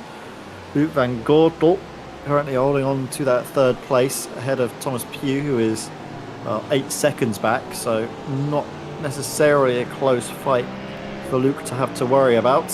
He just had a moment though in the end of that lap, you know, as Steinen again, just they're all struggling. You can see the chapter X Ferrari not having a great time of things. That is Glenn Andrew Christensen. Have the tyres just been absolutely shredded or something? Like, why has it suddenly got so much slippier? Now it's actually going to start. Now, well, I mean, now it's not raining. Hello, there's a Porsche there somewhere. There he is, Bobby Trundley, around the outside of Christopher Steinen, and Chris didn't leave any room there, in fairness to Bobby. I don't think Bobby did anything wrong, but he put himself in a bit of a risky position there, and is continuing to be in one, because that 199 Porsche of Luke King isn't going anywhere friendly either. Bobby now side by side with Will Soper, like a bar of soap, slips up the inside, and there's Danny Lee. Thanks very much. Not seen Danny much this race, but he had a drama early on and has been sort of catching back up since then. Oh, it's side by side for the lead. Contact between the two leaders. Kevin Poon on the left-hand side of Fraser Smith, and just like that, he manages to hold on. He's now side by side with the Mercedes. That's Tristan Engelstad. Fraser's going to have nowhere to go, needs to be careful on the brakes, but Kevin's got in too hot. Kevin's overdone it into the hairpin. Fraser Smith takes the lead.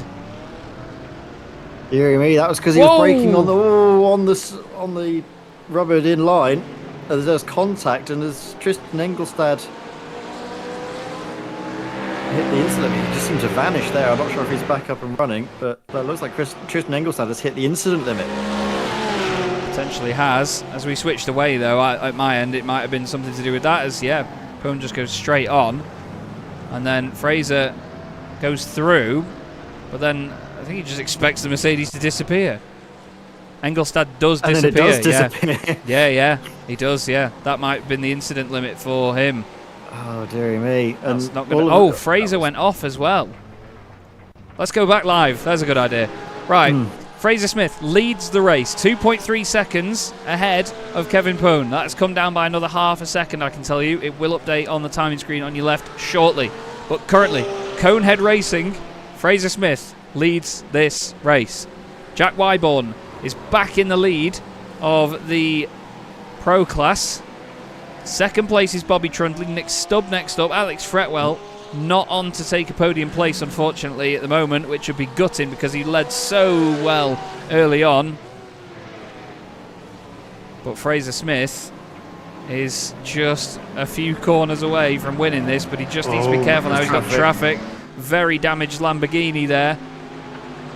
Goes round the outside. He's on the marbles and everything around there on the wet line. He's got the Mercedes now in front. That's Robert Backer. Gets on the brakes. That was a scary moment for him. But Fraser looks like... it looked like he went in too hot. He had a bit of a wiggle, but he's got it tidy. I think he's done it. He's just been able to weather the storm, quite literally here, Chaz. But Fraser Smith, another victory to his name. Incredible stuff this. What a great race between the two. Two guys that were already race winners back at Donington Park, but everybody in the chat, put your hands together. What a great entertaining race that was here today at Zolder. Fraser Smith takes the win here in Belgium for round 3 of the Evolution Sim Racing GT3 Championship. Kevin Poon crosses the line in second place. He'll be devastated, as you can see. Does the thing that I absolutely hate, where he just stops straight after the line. Luke Van Gortel gets a podium. Great drive from him throughout that one. I was going to say, if Fraser hit the wall then and gave himself enough incidents to get disqualified, that would have been A, comical, but 2, devastating. Imagine having a list that's A and then 2. Jack Wyborn leading the way, Ed. I'll shut up. There we go. Wonderful race for Jack Wyborn. It was just as soon as the rain fell, I think it was his race, wasn't he? He just seemed so comfortable with everything that the sky seemed to throw at him. Onto the brakes he goes into the chicane one more time. Jack Wyborn turns it in. Tries to be very careful on the exit. He's got a long old gap back to Bobby Trundley. And car 95, Jack Wyborn wins in the Pro class here at Belgium. Brilliant, brilliant round for him. Big amount of points for him. Bobby Trundley crossing the line in second position. It's going to be a Porsche 1, 2, 3. He's got Viraco Mustangs either side of him. Third place going the way of Nick Stubb. Great recovery there for the Glass Tech Racing driver after the earlier disappointment in the race of multiple incidents and spins and so on. We kept the car looking very clean and tidy and took that class podium. But Fraser Smith, third place. What a brilliant run that was for him, Ed. Very well done. Really well done. Really nice race from Fraser Smith. He just bided his time. He tried to throw Kevin Poon off, and then it was a late moment right at the end with traffic But at the end of the day, Kevin did just break that a little bit too late on the rubber slide of the circuit. And that was all the invitation Fraser Smith needed. Definitely is. Jack Wyborn then. Oh, excuse me. I've gone for Pro, not Elite here. That's your job. Let's go for the Elite class results. Fraser Smith takes the win. 1.3 seconds clear of Kevin Poon. Great race between the two of them. Luke Van Gortel finishes in third position with Thomas Pugh in fourth, and Ryan Ottens completes the top 5. Then the RDSA Esports had a reconvene in the middle of the field. Tristan Dinabrega ahead of Luke Lucchese, and then Yanis Albert. We then had John Breitenbach and Matteo Carbonari, a driver we did not look at through that race. I'm so sorry, Matteo, but well done on the top 10. Luke King finished in 11th, ahead of Will Soper and Daniel Lee. Chris Versteinen and Kaz Brinkhausen were then the last cars on the lead lap. Behind them, we had Robert Bakker and Gianni Terhaar, with Henning Hauger, the next car back, in 18th. Raz Harper was 19th, with Dean Powell completing the top 20. We then had Kevin Daniels 21st, and by the look of it, he was the last car to finish the race in the elite class. Andrew Fairley, Ryan Woolsey, Kostek Soloviec, Ale Torres, Denzel Clarkson, Tom Weston, and Mike Fowler did not complete the race by the look of it. And Ed, why don't you take it away with the Pro class, my friend? Yeah, thank you very much. It was Jack Wyborn's Wet Race Masterclass that was the difference maker here tonight. The MRC 495 driver taking top honours in the Pro class, for 10 seconds ahead of Bobby Trundley and Nick Stubb, who finished in third, rounding out the podium. It was the 3 Porsches actually that ended up coming through, seemingly really enjoying the wet weather. Matt Hoyland in his Mustang, the great race to come through into fourth. And Alex Fretwell, while his pace in the dry was brilliant, in the wet it just seemed to be a little bit too difficult to keep a handle on the McLaren. He finishes down in 5th place, but still some strong points scored tonight. Victor van Zeist there in 6th, ahead of the 2 Belgian drivers on home soil, Laurens van der Water and Laurens de Rapper, 7th and 8th respectively. Francois Brandet in 9th with Alexander, is it Drulby? Yeah, I said Drulby. Drulby in 10th, rounding out the top 10. Martin Kenyon finished in 11th, ahead of Stephen Donnelly, David Wester, Marcel Breitenbach, and Glenn Andrew Christensen in 15th, ahead of Jason Hodgson and Chris Jennings, with Simon Wareham 18th place. And I think we've got a few more to go through. Tristan Engelstad, I'm not sure if he's going to be classified as points because I think you have to cross the line, and I think he did suffer that disqualification through to the incident point limits, and then other drivers not scoring any points. Liam Kelso and Ashley Brooks, unfortunately not finishing the race. Well, Chaz, that was action-packed, I think is the best way we can sum up the racing here at Zolder. What a way to kick off the new year on Chaz Draycott Media. Absolutely. Yeah, that was a really mega night of racing. Really enjoyed that. And to be honest, the hour-long race absolutely flew by. Let's have a look at who we can have a chat with, shall we? I tell you what, why don't we actually have a chat with our race winner? Fraser Smith, welcome to the commentary box, my friend. Back once again after a race win. 2 in a row for you now, but boy, that one was hard work. Mate, I think that's probably the hardest race I've ever done. Honestly, I think that's the first race I've done in the wet in a GT3 car. And like after we've had 50 cars going around putting rubber down for an hour plus, I don't know if did you see when I came out of the pits? It caught me out we did. Badly. Yeah, and I was so nearly in the wall. And yeah, I was just locked in. Well, it's the fact that something like that happened and you still went on to win the race. It shows you just how all over the place the race was, and you know the persistence needed to take a victory in something like this. It definitely didn't look easy, even in the dry, with the pace of these guys. Yeah, I mean, and when it's wet, you just can't give up because it can go wrong so quickly here. And I feel like I was a bit more confident on the brakes and like using different lines to Kevin, but trying to get through so difficult. And when I was on his bumper, he was defending in all the right places. And when we had that back marker, I don't remember who it was, but when coming through on the second to last lap, I had to just stick it up the inside and try and put him under pressure, really. And then I think in the hairpin he must have been braking on the rubber, and off he went. But then I did it on the next corner.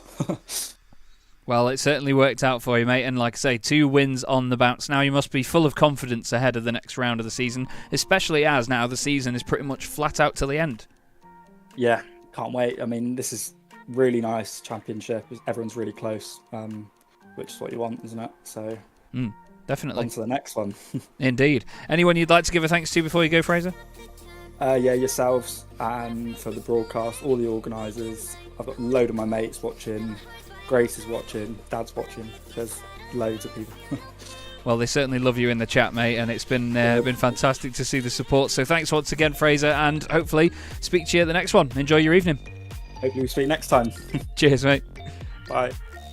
Fraser Smith takes another race victory, and I mean, moments like we've just seen on screen there, Ed, so close to having just a tiny bit of contact here and there, a tiny bit of damage that could all throw it away. Yeah, it's those thin margins, especially in the wet, where it's just where the race can be won and unfortunately lost.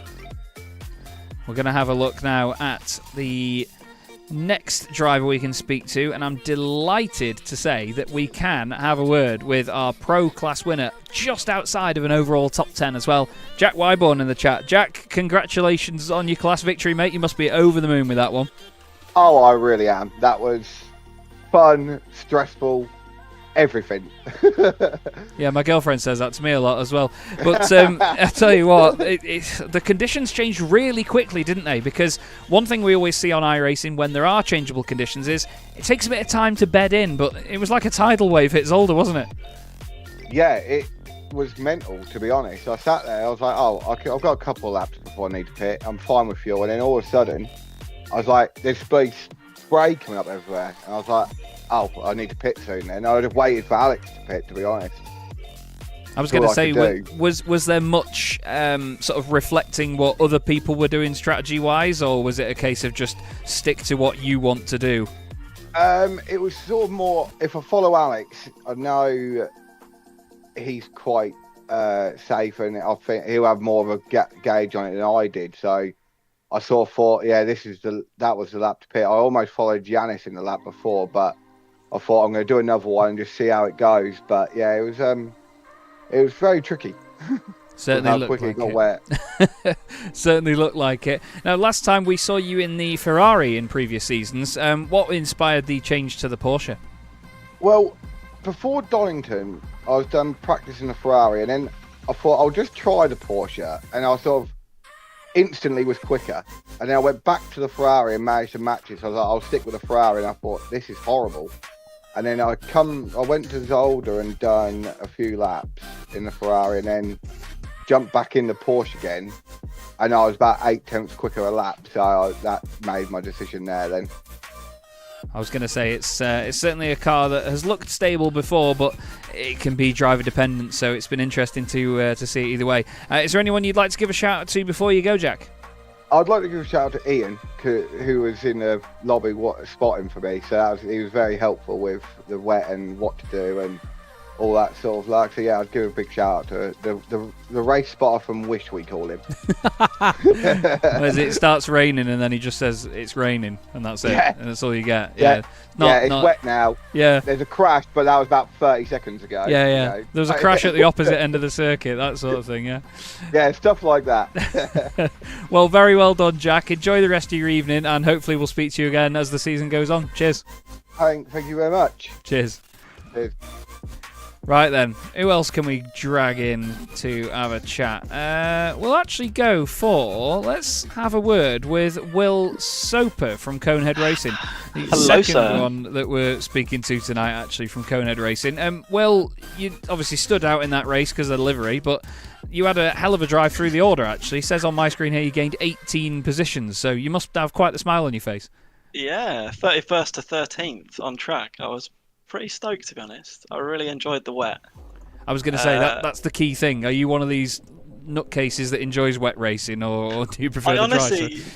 I honestly do. I mean, part of it is you roll the dice a little bit, don't you? There's a lot of carnage, and if you play it safe, as the livery suggests, I like to be cautious. I think I only had one off track, which I was fairly happy about. So Flipping heck.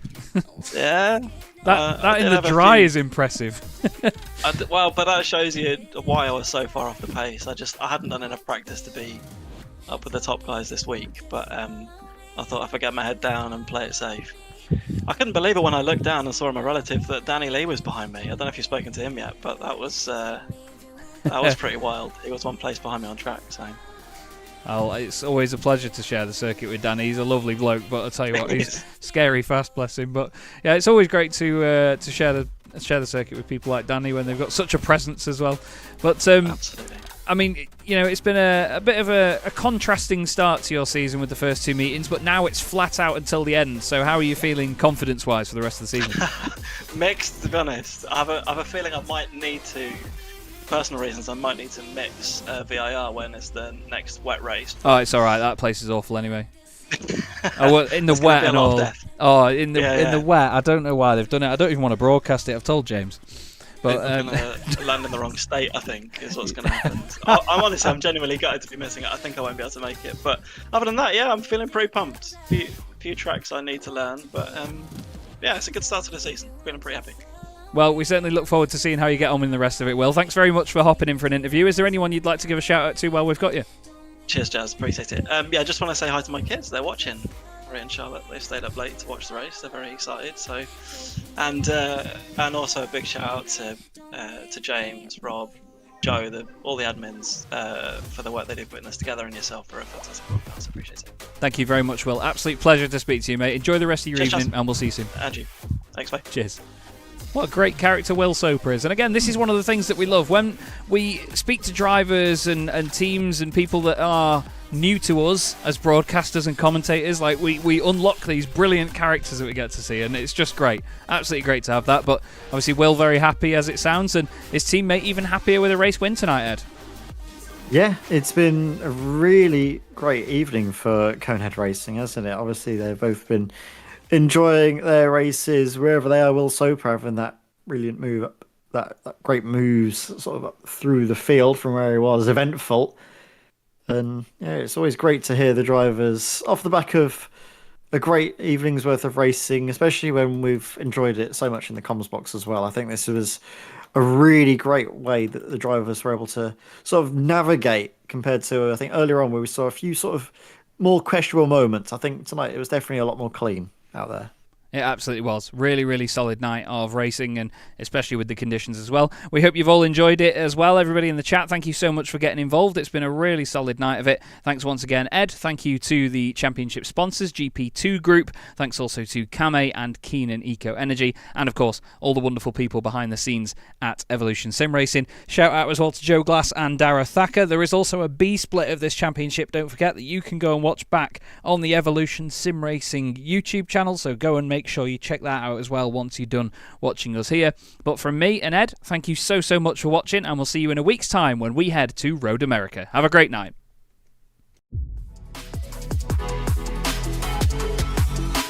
And look at Jochen Hahn and Antonio Albacete.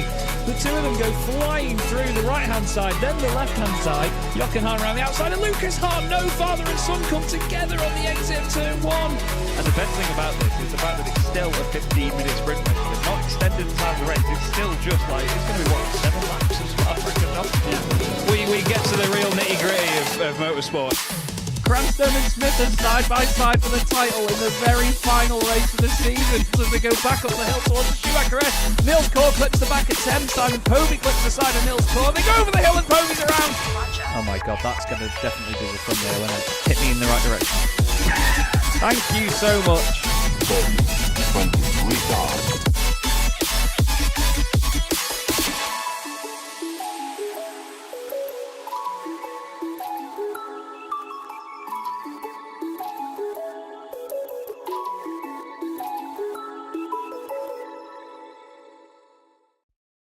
Racing isn't easy, but experiencing it is. iRacing puts you in the driver's seat with the industry's leading sim racing game. Drive on laser scan replicas of the greatest racing circuits from around the world. Go head-to-head against other drivers chosen by skill-based matchmaking to ensure competitive racing at every level. Compete across all your favorite series. In officially licensed cars, engineered to deliver the most accurate driving experience possible.